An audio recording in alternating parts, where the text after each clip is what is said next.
All right, today we're going to tackle a huge economic law, one that explains everything from why your favorite coffee shop gets so crowded to why a huge factory might suddenly stop hiring. And the funny thing is, it's a concept you already get, even if you don't know the official name for it. Right? We all have. It's just one of those classic bits of wisdom. We know almost instinctively that just piling more and more people onto a task doesn't always make things better. In fact, sometimes it makes things a whole lot worse. Well, that simple saying, it perfectly captures this really powerful principle called the law of diminishing returns. And to really get our heads around it, we're not going to crack open some stuffy textbook. Nope, we're going to open our very own business. So, welcome to the Explainer Bakery. Our mission is simple: make the absolute best cupcakes in town. We've got a kitchen, we've got all the ingredients, but now for the million-dollar question. How many bakers should we actually hire? And to figure that out, we have to understand a really core business concept.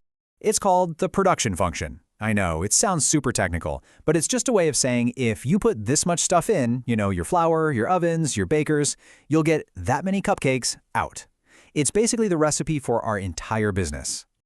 Now, for our bakery story today, there's one absolutely crucial rule we have to follow. We are operating in what economists call the short run, and all that means is that our kitchen size is fixed. It's set in stone. We can't just build a new one tomorrow.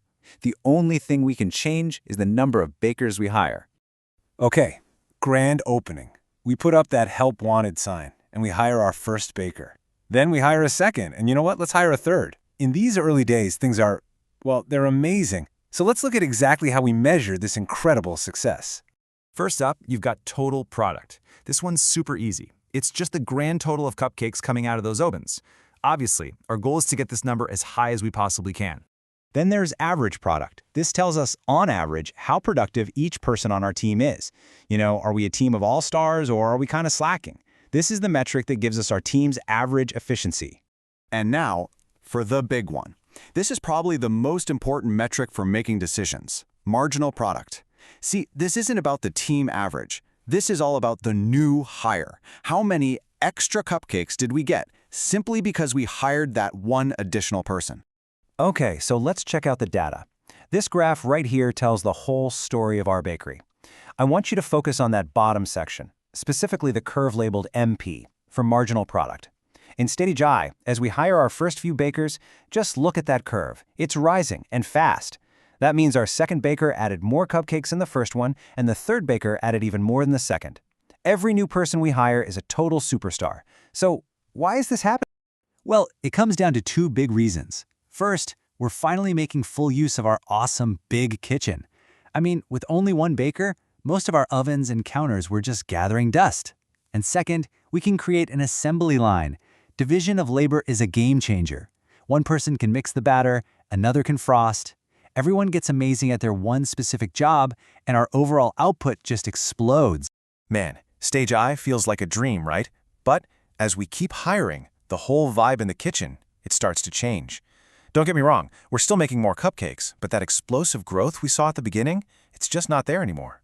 Now, let's look at stage 2 on our graph. See the top curve, total product? It's still climbing. That's good, right? We're making more cupcakes in total.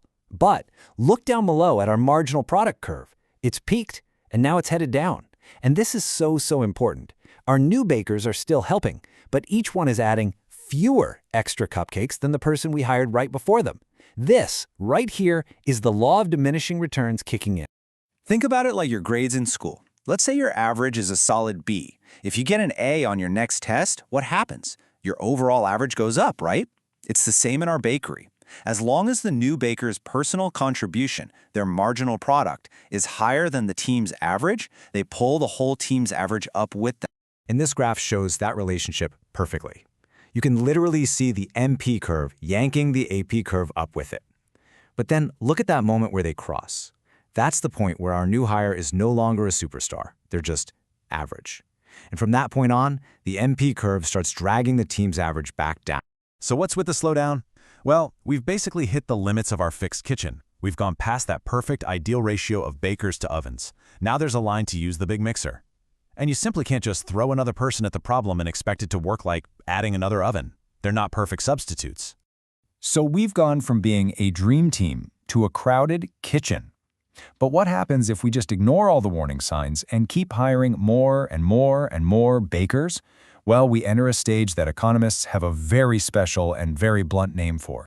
Welcome to Stage 3. Find the peak of that top curve, our total product. See what happens right after that point? It starts going down. We are literally making fewer cupcakes than we were before, even though we have more staff on the payroll. And that marginal product curve? Oh, it's plunged way below the zero line. Our newest hire isn't just not helping, they're actively making things worse. This is the too many cooks spoil the broth problem in its purest form.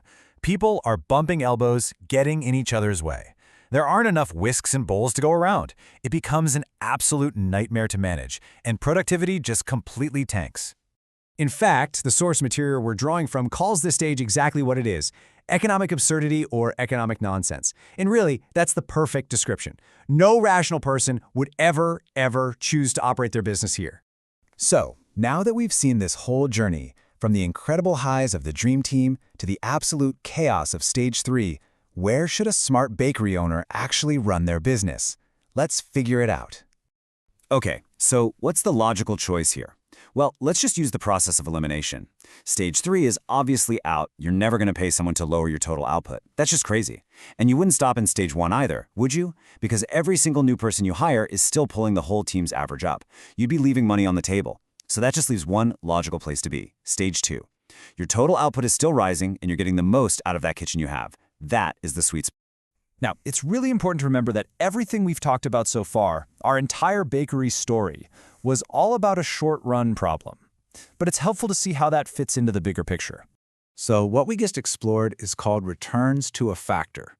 We changed one factor, our bakers, while keeping another factor, our kitchen, fixed. But in the long run, a business can change everything. That's called returns to scale. And the question is no longer, how many bakers should I hire for this kitchen? The question becomes, should I build a second, even bigger kitchen? And that brings us right to our final question for you. Your Explainer Bakery is a massive success. You are perfectly optimized, operating right there in Stage 2.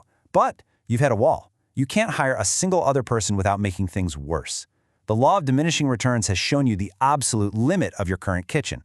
So, what's your next move? And this isn't just a question for our little bakery, it's a question for every growing business, every project, every team out there. Once you've squeezed every last drop of value from what you have, how do you decide when it's finally time to change the entire scale of the game?